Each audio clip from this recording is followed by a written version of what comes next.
back to another episode of London Marie TV, where we keep it cute, classy, and financially savvy. This is episode 2 of Sunday Tea. Yes, I am back. I have been under the weather over the past week or so. I didn't have a vid, so don't come for me. But I just really wasn't feeling that well. So we missed last week, but it's all right. We're back. That's what matters, is that we're back. So I have my tea for you guys. I think each video I'm gonna have a different mug. I have so many. So I wanna share my collection with you guys. So this mug is from the National Aquarium in Baltimore. We do a lot of trips up there. So this is, I had to get a mug. The tea that I have is the Tazo tea, and it is the flavor Passion. Let's see.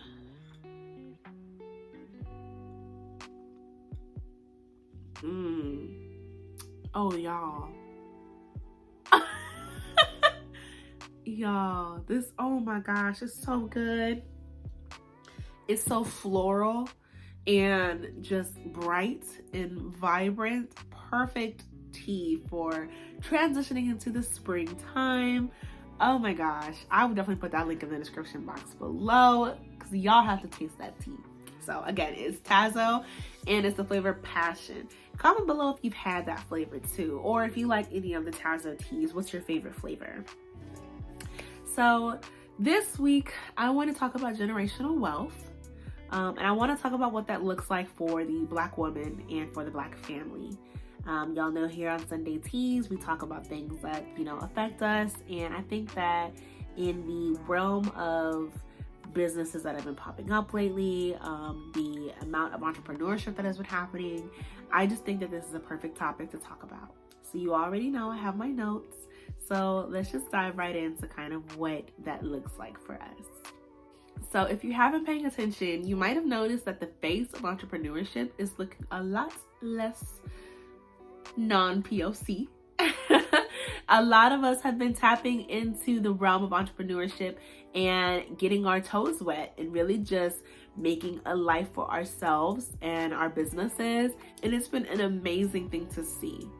Out of the total number of women-owned businesses, 42% are owned by Black women. 42%. No, that's right. We're doing a pretty good job, and I'm so proud of us. And I think that that's a great way to kind of start your generational wealth for your family. There's no surprise that the Black woman and the Black family is behind based off of the things that we have been offered.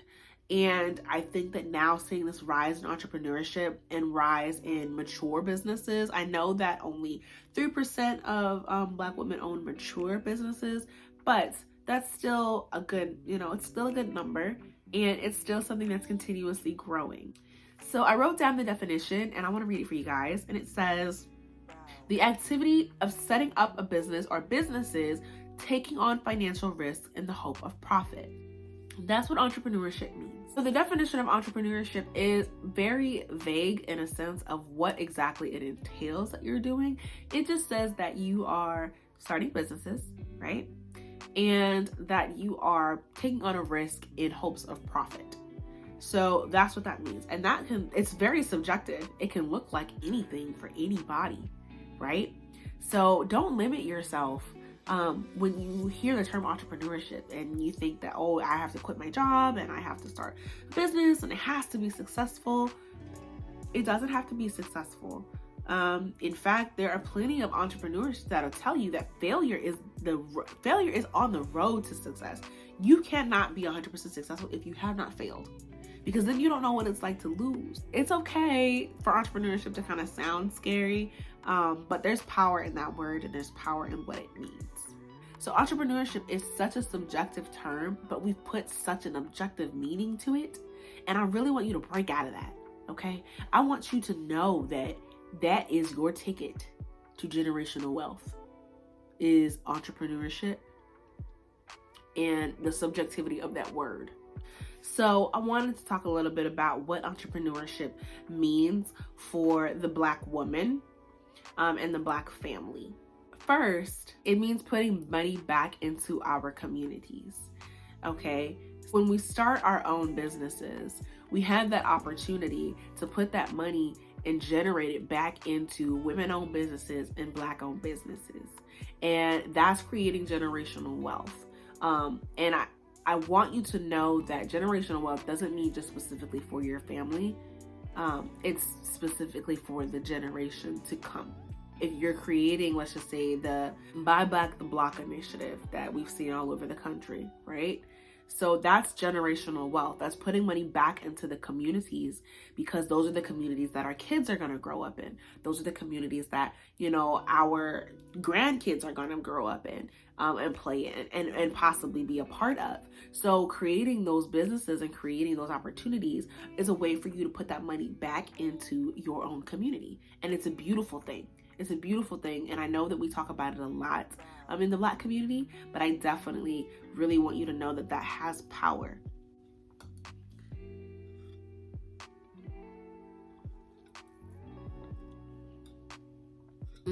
The second one is modeling careers. So we know the phrase representation matters, right? That is so true. So you want to be able to be that person that you didn't get to see growing up. You know what I'm saying?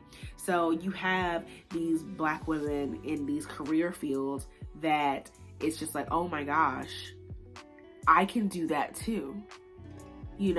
And that's generational wealth, because now they have the exposure to being able to see that, okay, a person that looks like me can own a business like this, can own and operate real estate like this, can, be a part of these investment tables and be a part of these things. People who look like me can do that.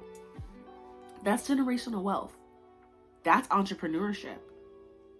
You know what I'm saying? So it's like I said, it's very subjective, but it's honestly an amazing thing to be a part of, an amazing thing to see. The third thing is creating multiple streams of income.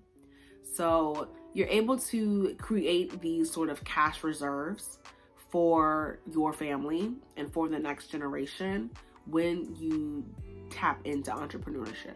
So you're buying the real estate, you're creating these investment properties, you're investing in the index funds, you're purchasing these stocks. Those things are a way for you to create multiple streams of income.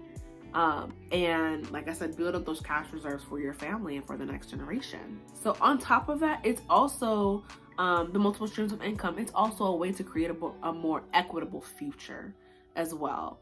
I think that that's something that we need to talk about, because there's still a disconnect between equality and equity. And working in the field that I work in, I see it consistently. Despite us knowing the definitions, we use those terms interchangeably, and that has to stop. So when you're on this road to entrepreneurship and you're on the road to creating generational wealth, understand that you as a Black woman, your role is to create a more equitable future. Okay? That is your role, literally, is to help create a more equitable future for your children, your grandchildren, your communities, everything like that.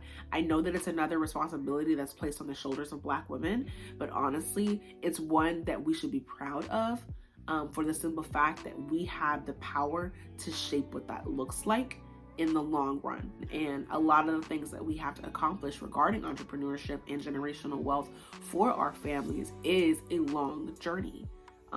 So we cannot lose sight of that big picture. So the three things that I mentioned were generating money back into your communities, that representation, and creating multiple streams of income. That the creating multiple streams of income, I feel like that's the one that people focus on the most when it comes to entrepreneurship. But you have to realize that there's more to it than just the money. It's the untouchable legacy that you're creating. And even if you don't have children, that shouldn't stop you from wanting to break those generational curses and introduce that generational wealth to yourself as an individual and as a woman, but also just to your future family that you might have if that's the route that you decide to take. So the legacy of generational wealth is what I really want to hone in on. And entrepreneurship is just a way, it's one of the ways to help create that. It's not the only way. That's just the way that I decided to talk about in this video. But it's only one of the ways that we can create generational wealth within our families and within our neighborhoods. And I think that it's something that we had to talk about. So I think, I'm sorry, y'all, I just had to get another sip of this great tea. And I mean, it's SundayTea, right? So I think that when you're thinking about generational wealth and you're thinking about entrepreneurship, really look at the bigger picture. Okay? And look at the life that you are wanting to create. Does the life that you desire, or the things you're doing now, is that contributing to the life that you desire? Because if it's not, then what are you doing that for? The whole goal is for the next generation to essentially have it easier. That literally is the goal.